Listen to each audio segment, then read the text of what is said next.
좀 인사 좀 하도록 하겠습니다. 주님의 이름으로 환영합니다. 사랑합니다.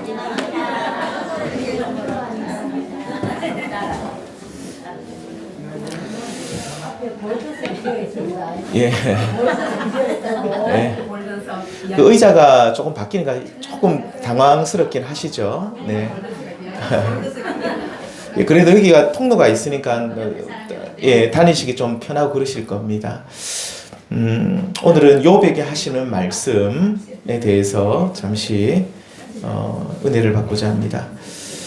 욥과 욥의 세 친구들이 이제 욥과 세 친구들의 어떤 이야기, 뭐 좀 다른 말로 하면 논쟁이라고 할 수 있습니다. 욥과 욥의 친구들이 서로 나누는 이야기들이 그 평행선을 달립니다. 서로 의견이 너무 다른 겁니다. 이 논쟁이 욥기서 4장부터 37장까지 좀 지루할 만큼 계속 이어집니다.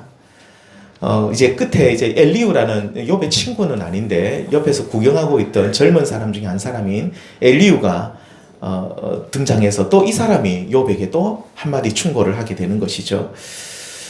그런데 하나님께서는 그 친구들과의 욥이 논쟁을 하면서 막 욥이 너무 당하거든요.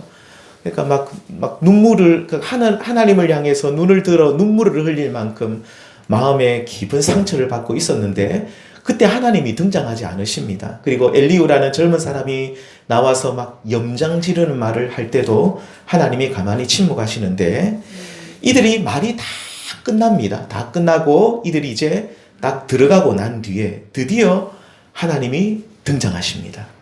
나타나셔서 욥에게 말씀하시죠. 이스라엘 백성의 지도자 모세에게도 하나님이 나타나셨는데 그때는 구름 가운데 나타나시고 또 불 가운데 하나님이 나타나셨습니다.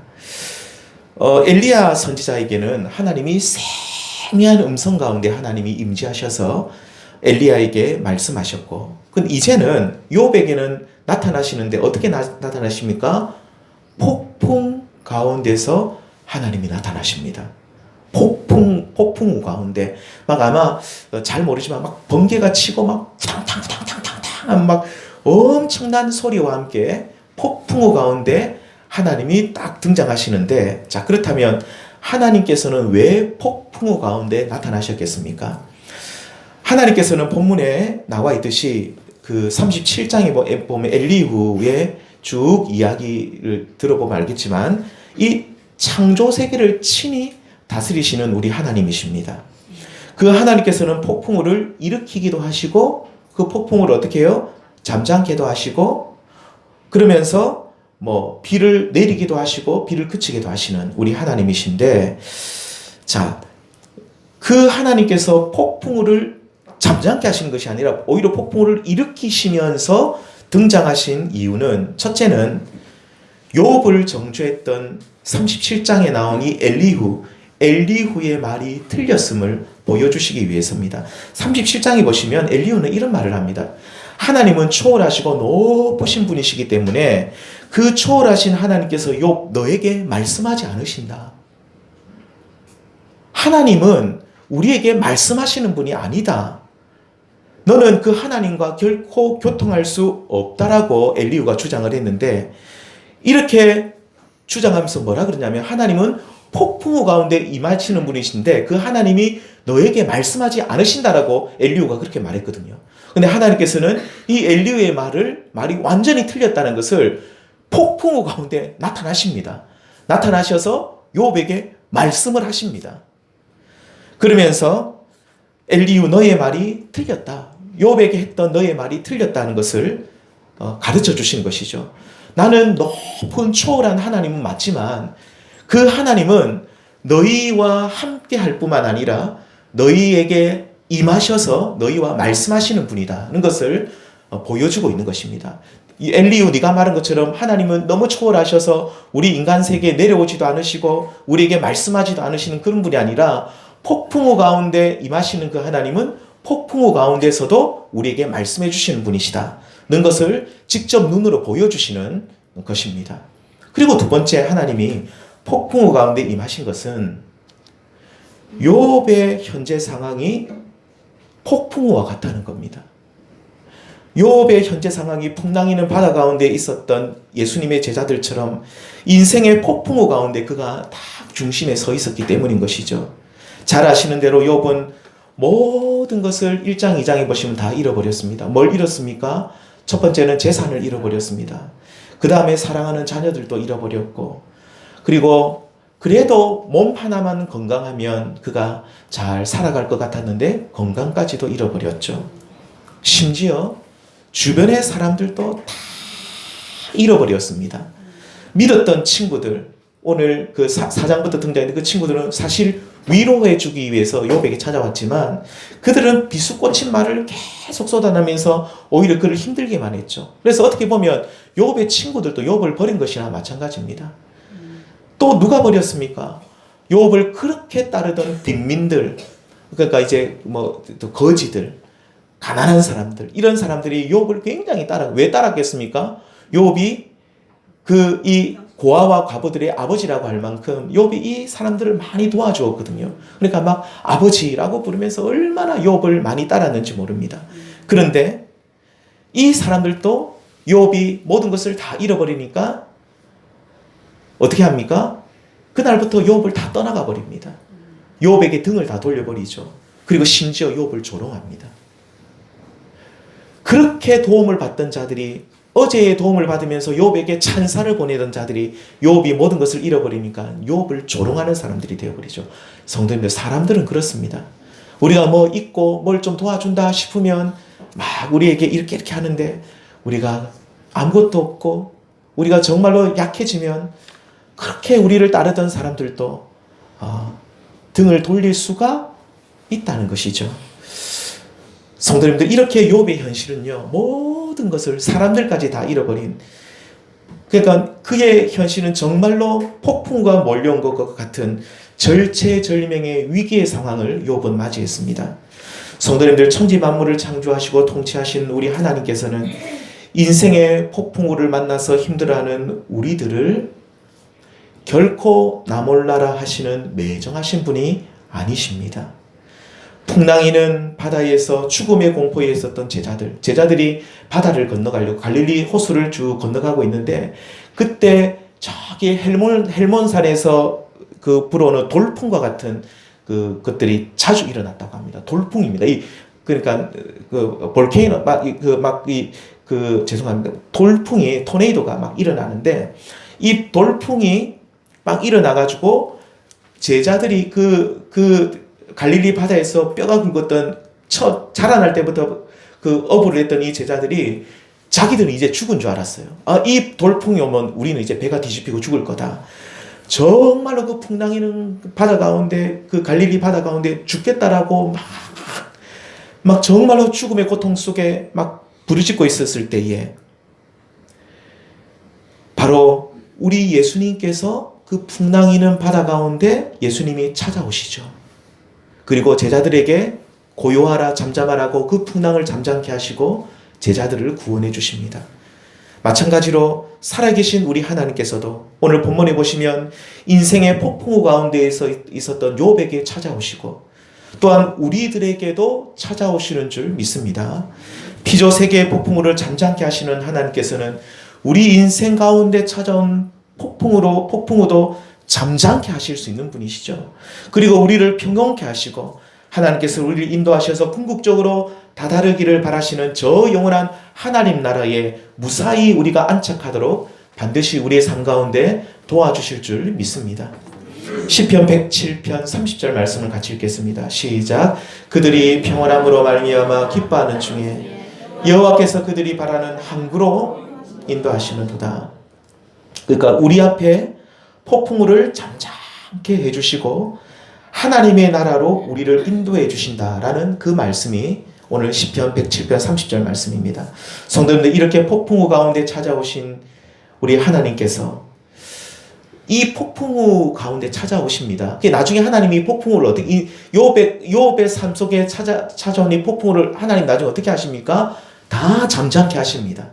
욥의 삶을 회복시켜 주시는데, 자, 욥의 삶을 회복시켜 주는 것은 그 다음 일이고, 먼저 하나님이 찾아오셔서 욥에게 말씀을 하십니다.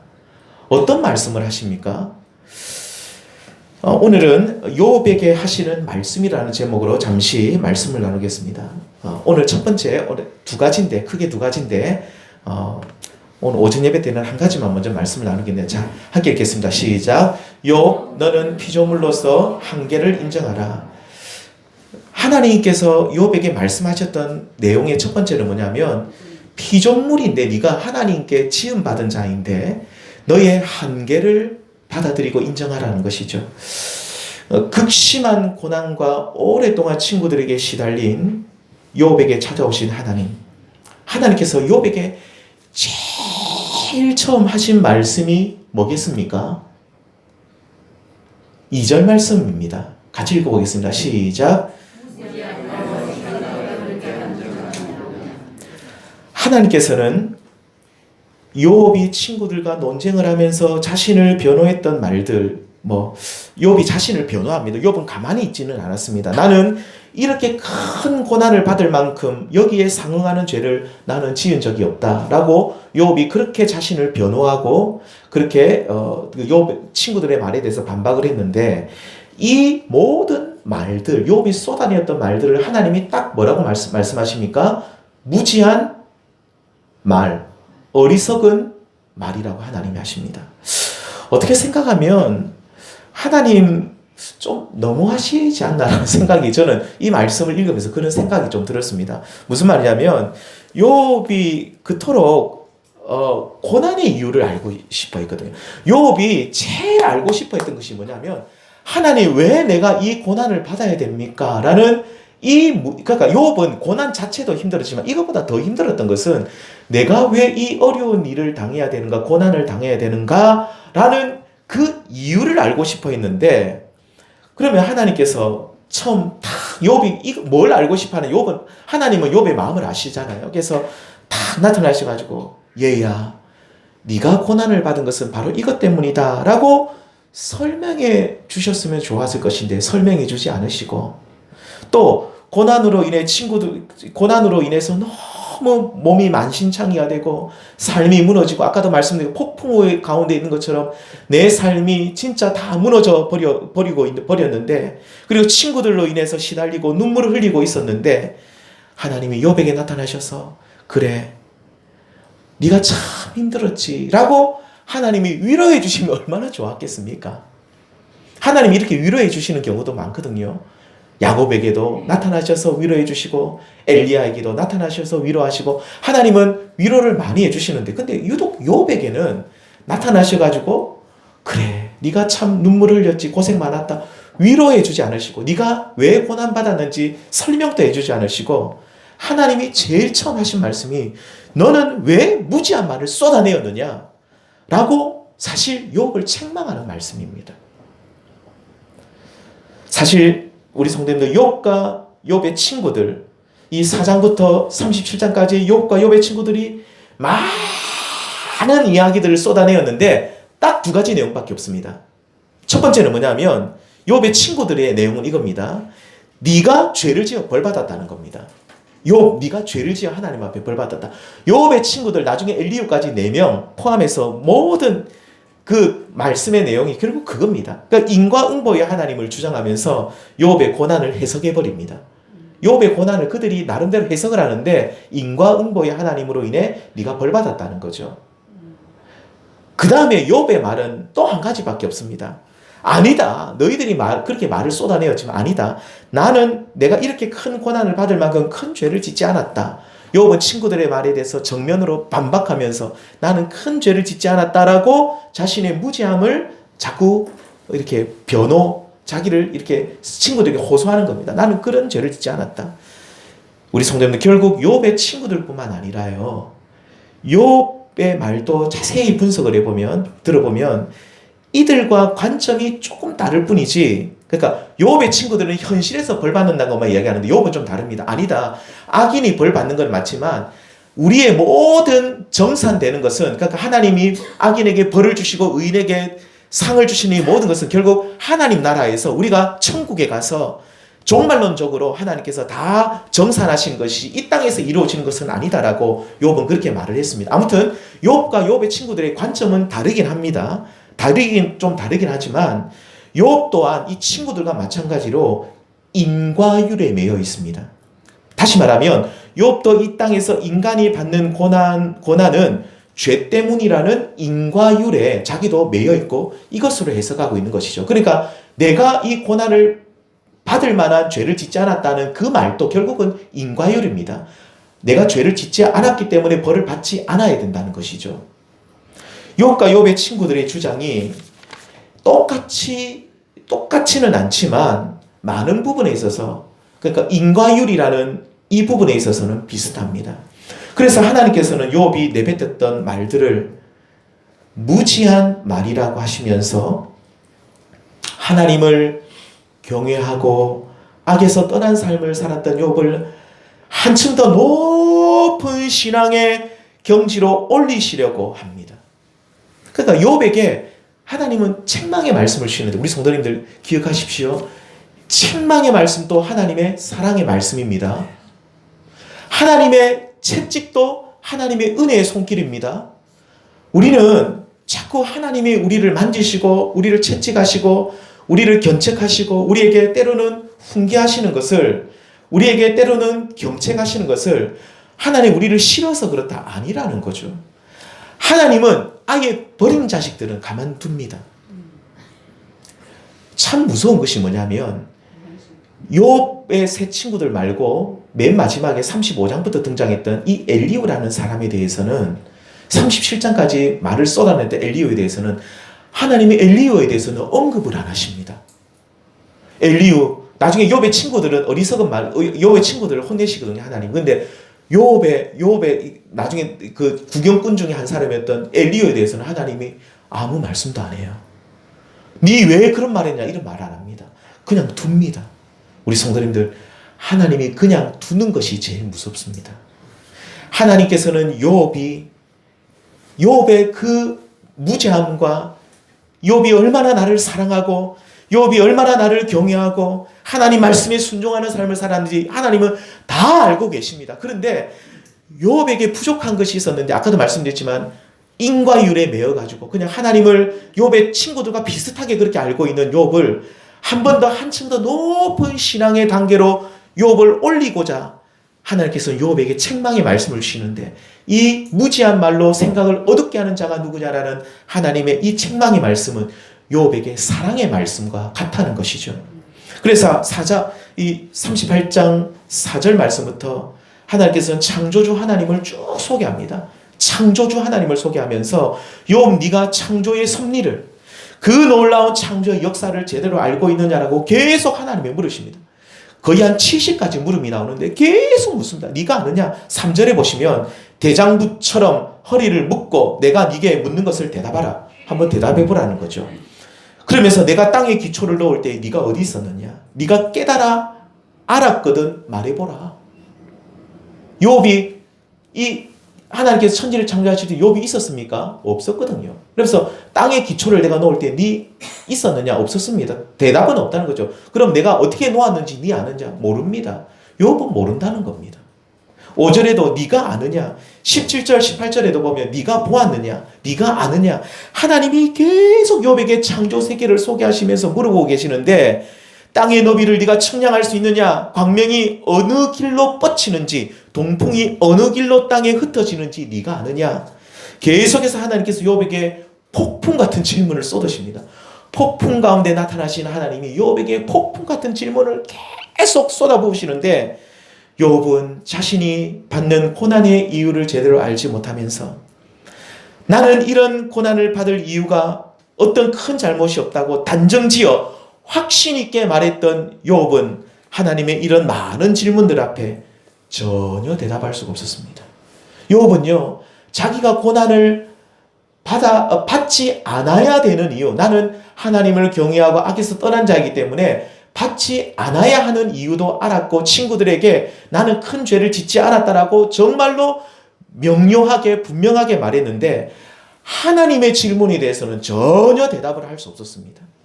온 우주 만물을 창조하시고 디자인하신 하나님의 그 세심한 손길을 욥이 알 수가 없는 것이죠. 왜 하나님께서는 계속해서 네가 아느냐, 네가 아느냐 질문을 하고 계십니까? 바로 그것은요, 욥 자신은 창조주 하나님의 피조물로서 그 하나님 앞에서 한계를 인정하고 더욱 하나님을 의지하라는 뜻에서 하나님이 계속 질문하신 겁니다. 그러니까 네가 네 자신을 알아는 거야. 너의 한계를 인정하라. 그리고 네가 한계를 인정하면서 더 나를 의지하라는 의도에서 하나님이 이 질문들을 쏟아내셨다는 것이죠. 폭풍 질문을 쏟아내셨다는 겁니다. 우리 성도님들, 인간 교만의 극치가 뭡니까? 인간이 창조주 하나님보다 높은 자리에 앉아서 만물의 섭리를 내가 다 아는 것처럼 말하는 사람이 정말로 교만한 겁니다. 저는 한 번씩 TV 틀면 어떤 분들이 막 강연한 거 보면 모든 걸 다 아는 것처럼 말씀하시는데, 제가 들으면서 저분은 다 아는 것처럼 얘기하는데, 물론 맞는 얘기도 많은데 틀린 것도 많을 건데, 와, 확신 있게 이야기한다. 막 얼마나 모든 것을 다 아는 것처럼 이야기하는지. 근데 우리 성도님들, 우리가 제일 교만한 게 뭐냐면 내가 내 인생의 주인이 되는 것입니다. 첫 번째 교만이 인생의 주인이 자기가 되는 것이고, 두 번째 교만이 뭐냐면 그 인생의 주인이 되어서 내가 모든 것을 아는 것처럼 행세하는 사람들. 내가 다 아니, 나는 다 할 수 있으니 하나님 필요가 없습니다. 내가 하나님을 의지할 필요가 없습니다. 라는 사람이 가장 교만한 사람입니다. 이사야서 41장에 보시면 이스라엘 백성들이 이방 나라들의 그 여러 이스라엘을 둘러싸고 있는 여러 이방 나라들이 엄청나게 힘이 센 나라들이 많았습니다. 막 애굽, 모압, 암몬, 막 에돔 이런 나라들이 이제 이스라엘을 쳐들어올 것이라고, 이스라엘 힘이 약해졌을 때 쳐들어올 것이라고, 특별히 유다 이사야 선지자는 유다 이 말기에 활동하면서 이제 저기 바벨론이 이제 쳐들어올 것이라고 막 이런 이야기들이 도니까 백성들이 이 이방 백성들 앞에서, 이방 나라들 앞에서 벌벌 떨고 두려워하고 있습니다. 하나님께서는 이스라엘을 향해서 이런 위로의 말씀을 주시죠. 하나님 위로의 말씀을 주십니다. 함께 읽겠습니다. 시작. 두려워하지 말라. 내가 너와 함께함이라. 놀라지 말라. 나는 내 하나님이 됨이라. 내가 너를 굳세게 하리라. 참으로 너를 도와주리라. 참으로 나의 의로운 오른손으로 너를, 아멘, 의로운 오른손으로 내가 붙어. 두려워하지 말라. 내가 너와 함께한다. 놀라지 말라. 내가 네 하나님이 되고 내가 너를 굳세게 할 것이니까 너는 두려워하지 말라는 것이죠. 하나님께서는 이스라엘 백성들이 이렇게 두려워하지 말라라고 하시면서 그 다음에 주시는 41장에 보시면 그 다음에 14절에 어떤 말씀을 하시냐면 네가 하나님 앞에서 한계를 인정하라는 겁니다. 한계를 인정하라 하시면서 이런 말씀을 주시는데 같이 읽겠습니다. 시작. 버러지 같은 너 야곱아, 너희 이스라엘 사람들아 두려워하지 말라. 나 여호와가 말하노니 내가 너를 도울 것이라. 내 구속자는 이스라엘의 거룩한 이인이라. 하나님께서는 이스라엘 백성들이 에게 두려워하지 말라라고 하시고 그 다음에 14절에 보시면 하나님이 이스라엘을 뭐라고 부르십니까? 버러지 같은, 야곱은 이스라엘을 말합니다. 버러지 같은 너 이스라엘아 라고, 버러지가 뭡니까? 벌레를 말합니다. 그러니까 이 하나님께서는 이스라엘 백성들이 너희의 한계를 인정하라는 뜻에서 버러지라고, 너희는 나 없으면 살지 못한다. 너희는 나 없으면 두려워 벌벌 떨다가 저 이방 백성들에게 망하고 그들이 너희를 삼켜버릴 것이다 하면서 하나님은 이스라엘 백성들을 향해서 버러지 같은 너 야곱이라고 하시면서 네 한계를 인정하라고 하나님은 말씀하죠. 오늘 하나님께서 욥에게 무지한 말로 네가 나에게 말을 했다라고 하나님이 꾸짖으시는 것과 비슷합니다. 하나님 이스라엘에게 버러지라고 부르고 계시는데, 그러면서 연약한 존재임을 기억하라는 뜻에서 이 말씀을 하고 있습니다. 너는 너의 한계를 인정하고 철저하게 하나님을 의지하라는 것이죠. 너를 두렵게 하는 이방 나라들 가운데서 그것만이 네가 살 길이다 라고 하십니다. 성도님들, 오늘날 이 시대는요, 하나님을 대적합니다. 하나님 필요 없다고 말합니다.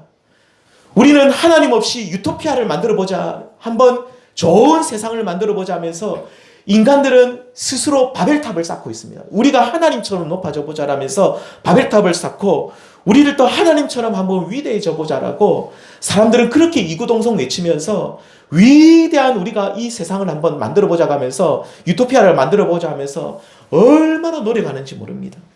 인간은 무한한 능력을 가지고 있다라고 하면서 이 능력을 극대화시켜서 인간이 우주를 정복하고 인간 중심의 세상을 만들어 보자는 이 휴머니즘, 인본주의를 이 세상은 외치고 있죠. 이 세상은 인본주의입니다. 심지어 하나님의 주 되심, 그분의 주권이 더욱 분명하고 확실하게 나타나야 되는 교회에서조차도요, 하나님을 주인으로 인정하기보다 사람을 더 신봉하고 높이는 기가 막힌 일들이 일어납니다. 우리 성도님들 어느 교회 가든지 사람이 주인 노릇한다 싶으면 그 교회 나오시는 것이 좋습니다. 절대로 사람이 주인 노릇해서는 안 됩니다. 이단이 왜 이단입니까? 교주가 주인 노릇하잖아요. 교주 앞에 가면 막 벌벌 떱니다. 막 무슨 교주 뭐 썼던 손수건을 가지고 뭐 그 손수건이 뭐 무슨 효험이든 막 교주를 사람을 높이는 어떤 곳이든지 다 이단입니다. 그러니까 우리는 교회는 누구의 이름이 높아져야 됩니까? 하나님의 이름만 높아져야 됩니다. 하나님의 영광만이 나타나야 되는 것이죠. 우리는 인간이 주인이라고 외치는 이 세상 풍조를 교회는 배격해야 됩니다. 세상은 인간이 주인이라고 외치는데 세상은 아니다라고 외쳐. 인간이 주인이 아니고 하나님이 주인이다. 우리 인생의 주인이고 교회의 주인이다. 그러면서 우리는 뭐라고 고백해야 됩니까? 하나님, 우리는 하나님 앞에서 버러지 같은 무지한 말만 쏟아내는 연약한 인생들입니다라고 우리는 하나님 앞에 우리의 한계를 인정하고 나아가야 된다는 것입니다. 하나님, 저는 하나님께서 창조하신 이 세계를 제대로 알지도 못하고요. 그러니까 무지하고요. 이 우주 만물을 다스리시는 하나님의 그 놀라운 경영하심도 나는 알지 못하고 참으로 무지한 사람입니다. 저는요, 하나님 머리털 하나 희고도 검게도 하지 못하는 무능한 자입니다. 머리털 하나도 어떻게 할 수 없는 무능한 자입니다. 라고 하나님 앞에 우리는 자복하고 엎드려야 됩니다. 우리의 한계를 인정해야 됩니다. 우리의 신앙은 여기서 시작이 됩니다. 하나님께서는 욥에게 피조세계에서 일어나는 일들을 말씀하시면서 네가 아느냐라고 계속 물으셨던 것은 하나님을 경외하고 악에서 떠난 삶을 살았던 욥이 여기서 더 나아가서 하나님 앞에 완전히 엎드리는, 그래서 나중에 42장에 보면 욥이 어떻게 합니까? 하나님 앞에 회개합니다. 하나님, 제가 잘못했습니다. 내가 정말로 무지한 사람이었습니다. 욥이 하나님 앞에 납작 엎드립니다. 하나님은 욥을 그런 신앙의 수준으로 끌어올리기를 원했습니다. 욥은 정말로 무지한 사람 맞습니다. 하나님을 경외한 사람 맞고 악에서 떠난 사람 맞고요. 정말로 그 가난하고 어려운 이웃들을 도와주었던, 정말로 하나님 말씀대로 살았던 사람이 맞는데, 하나님은 그가 여기서 더 나아가서 겸손하게 부복하는, 겸손하게 하나님 앞에 엎드리는 더 높은 차원의 하나님의 사람이 되기를 하나님께서는 욥에게 바라셨던 것이죠. 성도들, 오늘 우리는 하나님께서 욥에게 하셨던 너는 아느냐? 너는 할 수 있느냐? 라는 이 질문에 대해서 동일하게 우리에게 물어보십시오. 하나님 우리에게 물어보십니다. 너는 아느냐? 너는 할 수 있느냐? 그러면 우리가 하나님 앞에서 피조물로서 우리의 한계를 인정하시면서 하나님, 저는 아무것도 모릅니다. 버러지 같은 인생입니다. 하나님, 저는 아무것도 할 수 없습니다. 라고 하나님 앞에 자기를 부정하시고 납작 엎드리는 사람이 되셔서 일평생 하나님의 그 의로운 오른손이 우리를 힘있게 붙드시는 우리 성도님들, 하나님께서 야고바 버러지 같은 너 야고바라고 하셨던 것은 그 이스라엘 백성들이 자기를 부정하고 자신들을 하나님을 힘있게 의지할 때에 내가 너를 끝까지 붙들어 준다는 약속인 것이죠. 근데 우리가 자기를 부정하지 않고 내가 뭐 할 수 있다고 한다면 하나님 우리를 붙들어 주고 싶어도 붙들어 줄 수가 없습니다. 우리는 날마다 하나님 앞에 자기를 부정하고 주님 나의 한계를 인정하면서 하나님 나를 도와주셔야 됩니다. 하나님 나에게 지혜를 주셔야 됩니다. 하나님 나를 깨닫게 해주셔야 됩니다. 하나님 연약한 인생 나에게 힘을 주셔야 됩니다. 날마다 하나님만 의지하셔서 하나님의 그 능력의 오른손이 우리를 붙드시고 하나님의 그 선한 능력이 우리를 잠잠케 하시는, 그래서 우리의 삶이 하나님의 은혜와 능력 가운데 진행되는 그런 놀라운 축복을 누리시는 저와 우리 모든 성도님들 될 수 있기를 우리 주님의 이름으로 축원합니다. 기도하시겠습니다.